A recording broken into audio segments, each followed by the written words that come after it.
Hello, and welcome back to the Great Give Radiothon here on WNHH, the 2018 edition, and where we are raising money with 488 nonprofits in the greater New Haven area.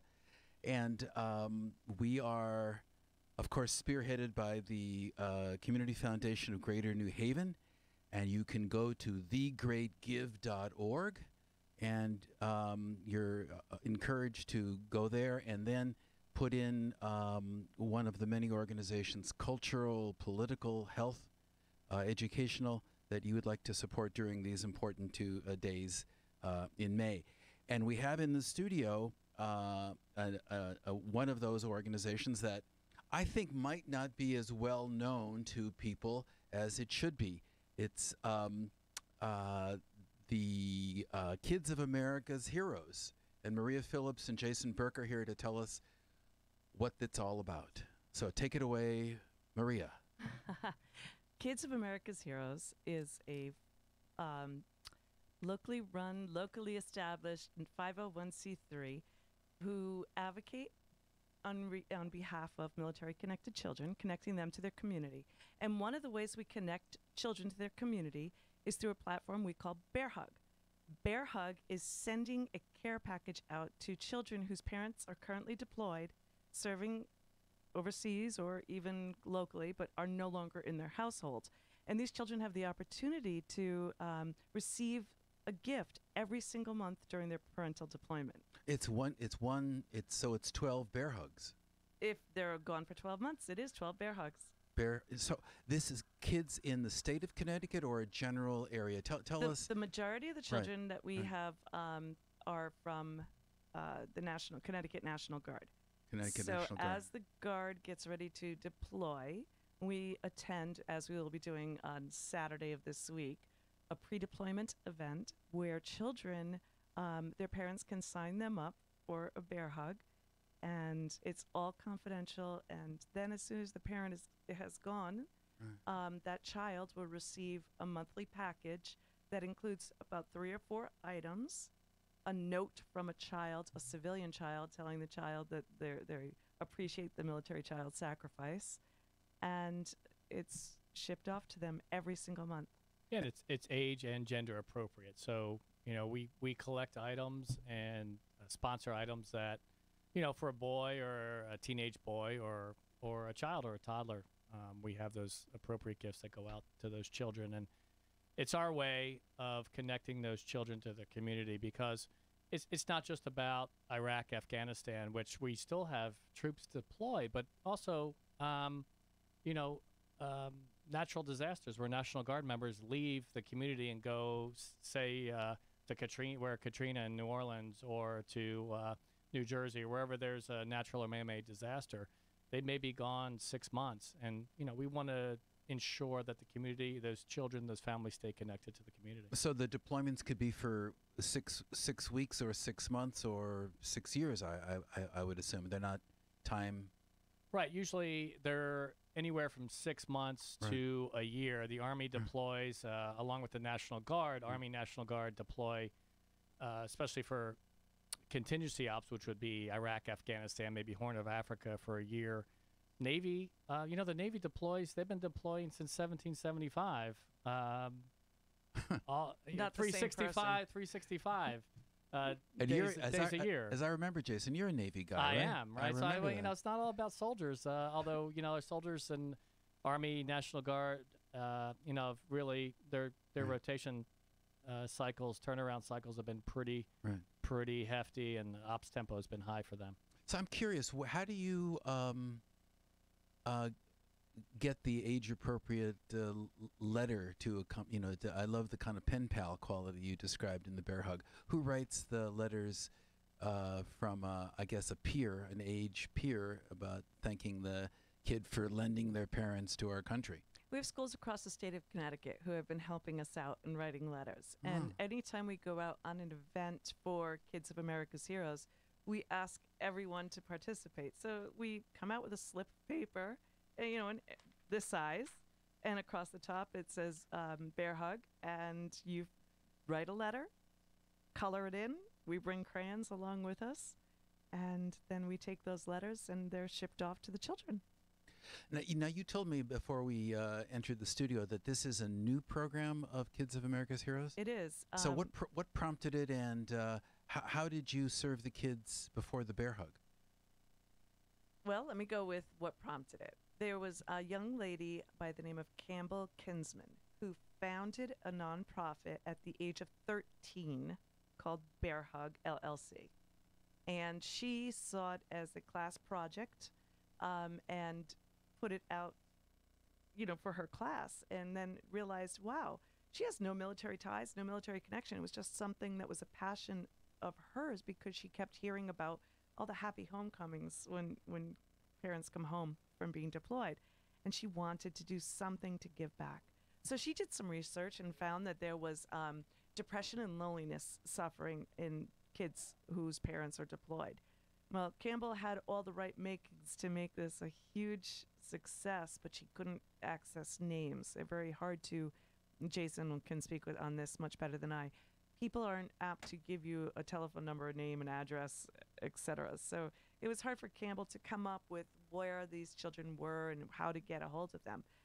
Somehow, through the powers to be, Campbell and I met each other. She was 15 at the time, and she told me about her organization, and I told her about Kids of America's Heroes, and I said, Campbell, why don't we join forces, because I can get us into Fleeton Family or family readiness groups. And by doing that, we were able to then roll it and snowball it into becoming a yellow ribbon partner. Campbell is under our wing. What does that mean, a yellow ribbon partner?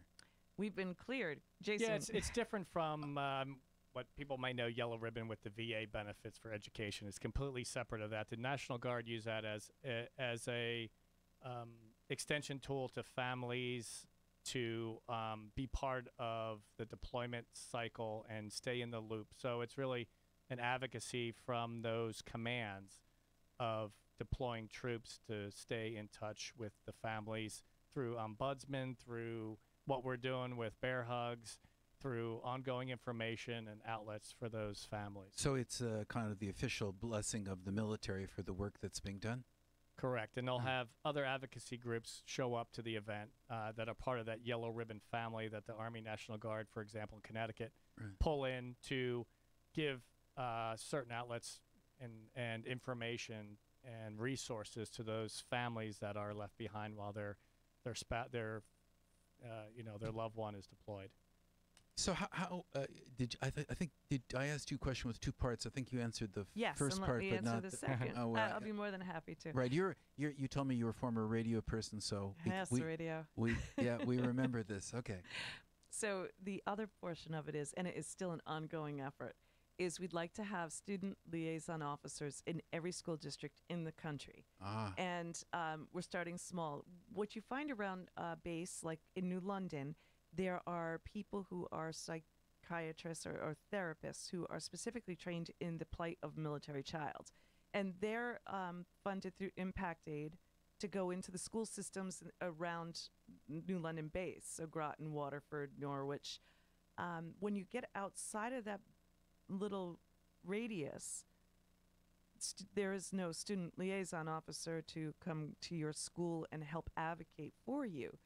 So what we'd like to see is, and that's what our ultimate goal is to create this Kids of America's Heroes strong enough to go nationally with student liaison officers throughout the entire country in every school district.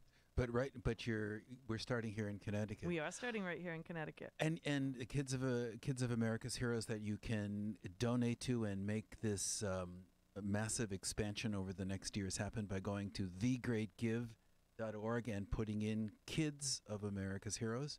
That is correct. And we have it broken down for you in easy donation amounts of 10, 25, 50, and 120. And you'll see what each sponsorship or adoption, if you would, will get you. $10 will send 2 bear hug packages out to children, and $25 includes postage for 2, and you can take it all the way up to 120 or more. and that would get $120. It's 12 months worth of bear hugs being sent out to a child. And that pays for the bear Postage hug, and the things inside the envelope. whether it's going to New Jersey or Kabul. Correct. Right. So, your organization is unique, as I remember. It is. And it just strikes me it's sort of one of those no-brainers. Of course, there's a real niche here and a real need. There's How do you do we function mainly with volunteers? We do. We're Doing this. 100% volunteer. Right. I also want to go back to donations. Right. If Is there a goal, for example, for the organization for this Great Give or for this year? although it's not published on the website, there is always a goal in our minds of what we'd like to achieve. But we also are always in search of volunteers, Right. and we're always looking for in-kind donations as well. So if you happen to be at a store and see a reduced price Barbie doll or hair ties or nail polish or puzzles or books, we'll take in-kind donations as well. And if you go to our website, which is KOAHUSA.org, KOAHUSA.org, if you visit our website, it'll tell you how you can get those items to us. Now, I also want to step back a little.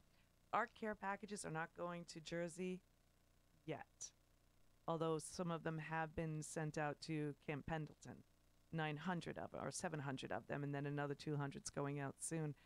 But we also, the majority of the bear hug we send out are Connecticut-based kids. They live here. Their parents are the ones who are deployed. Oh, of course. Yeah. Excuse so me. they're coming.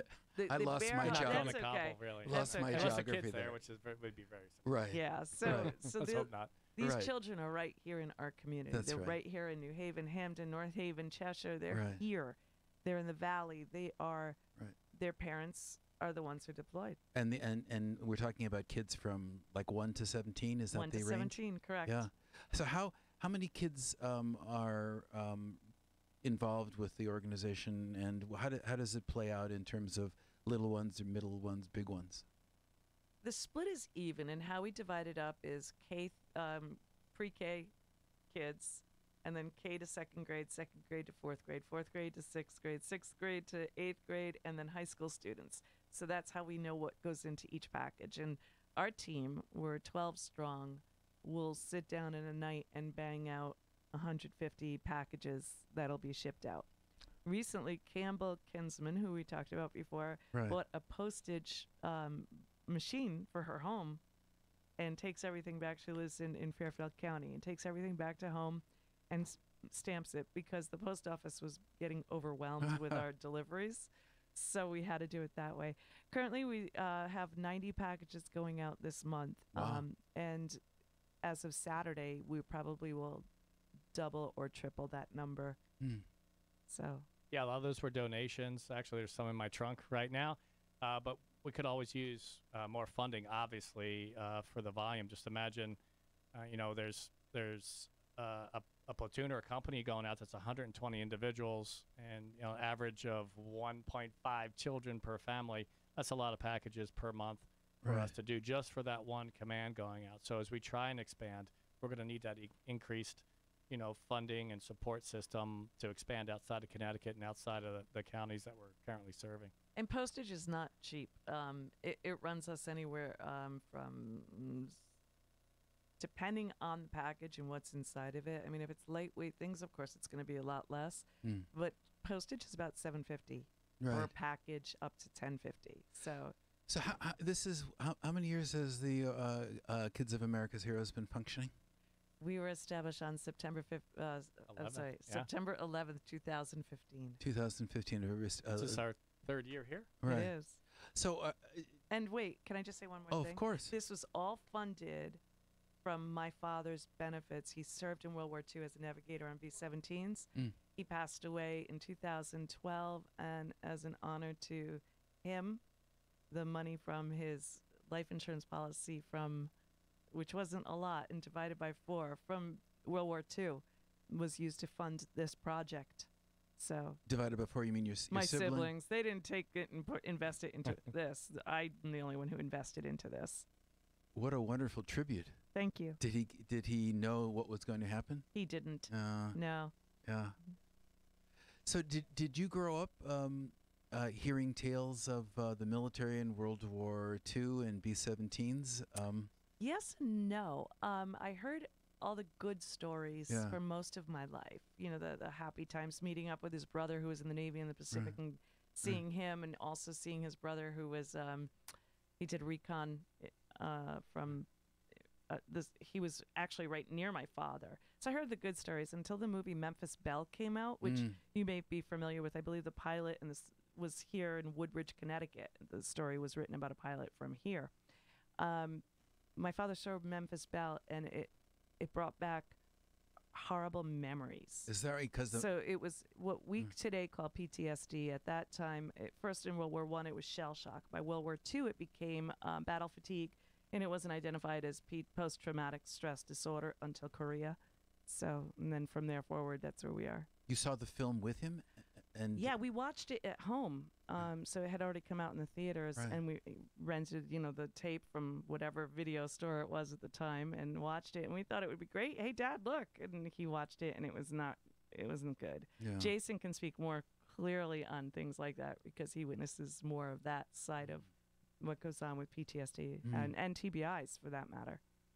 So yeah, and as you were talking about Memphis Belle, I was remembering a kind of there are a number of movies that take place in B-17s, Yeah. including a kind of kind of a patriotic kind of propaganda film with John Garfield as a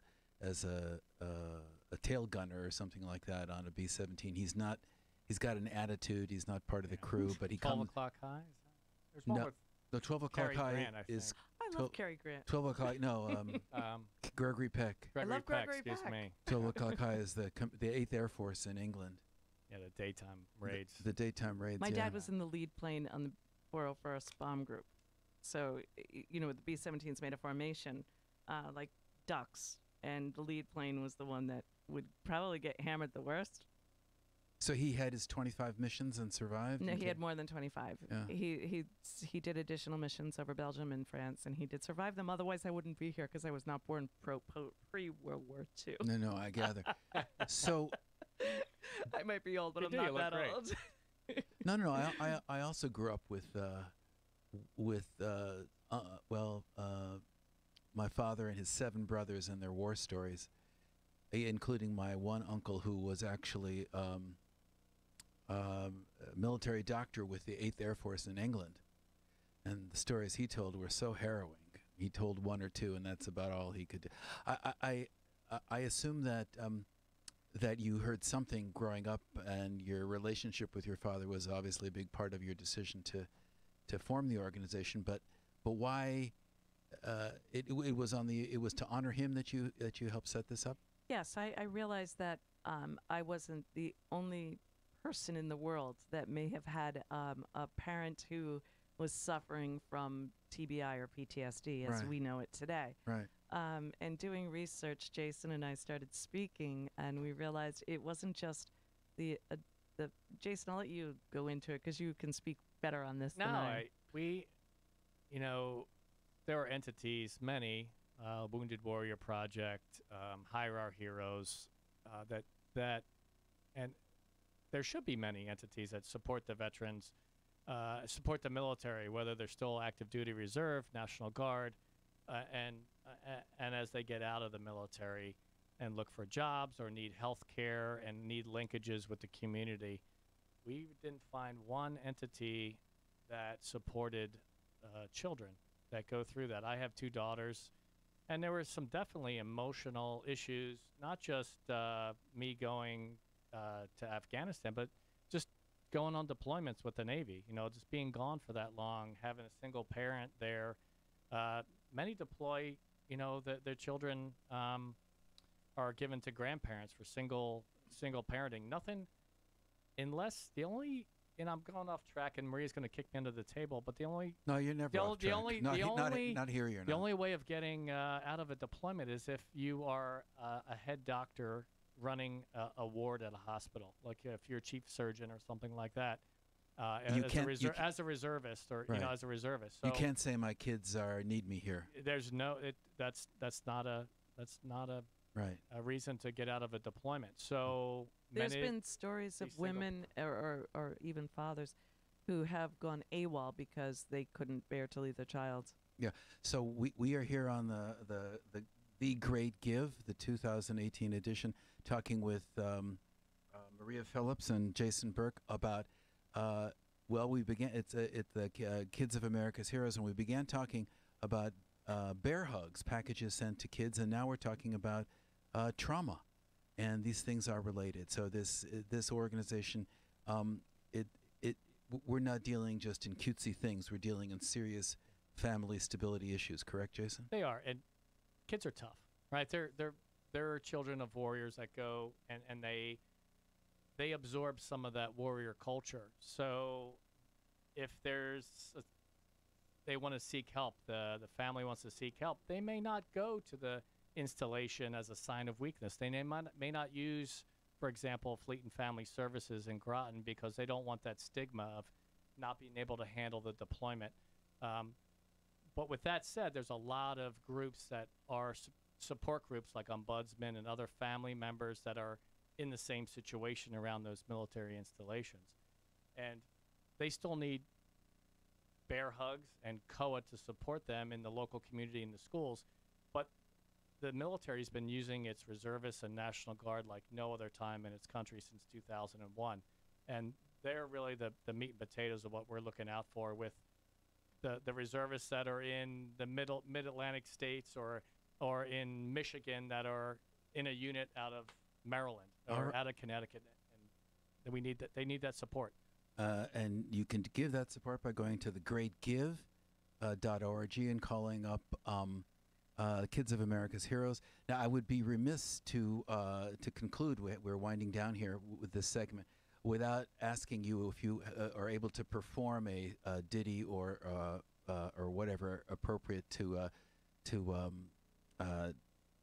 advertise. Okay. And we decided that since we're talking about things patriotic, that you would recite the preamble to the Constitution. I will try my best. And I can help you along. All right. So you ready? I'm ready. We the people, in order to Of the United States. Of the United States. In order to form a more perfect union, establish justice, ensure domestic tranquility, provide for the common defense, promote the general welfare, and secure the blessings of liberty to ourselves and our posterity. Do ordain and establish this Constitution of the United States of America. Bravo for the I didn't kids think I of could get through that one, but okay. Kids of America's Heroes on thegreatgive.org. Go there and put in kids and support this really wonderful program. So we're going to take a break now and play some music. Thank you so much, Maria Phillips and Jason Burke, for joining us. Thank you. Thanks and for everyone, having come us. on and get going to the Great Give, Kids of America's Heroes. Thank you. Here we go. Thanks.